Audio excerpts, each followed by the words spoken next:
तर वळूया आणखीन एका महत्त्वाच्या बातमीकडे। मी फुकलो असतो तरी उदयनराजे पडले असते असं मनोज जरांगे पाटील म्हणाल्याचा दावा बार्शीचे अपक्ष आमदार राजेंद्र राऊतांनी केलाय।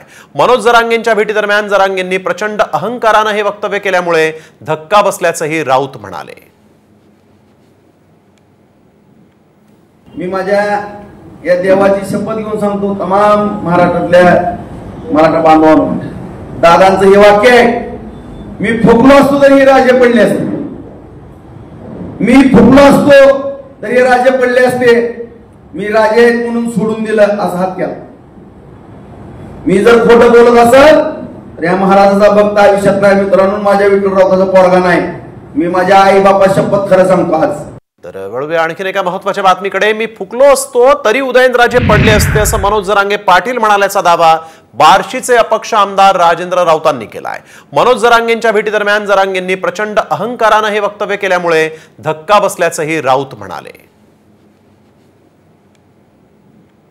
मी माझ्या या देवाची शपथ घेऊन सांगतो तमाम महाराष्ट्रातल्या मराठा बांधवांना, दादांचं हे वाक्य आहे, मी फुकलो असतो तरी राजे पडले असते, मी फुकलो असतो तरी राजे पडले असते, मी राजे म्हणून सोडून दिलं असा हात केला।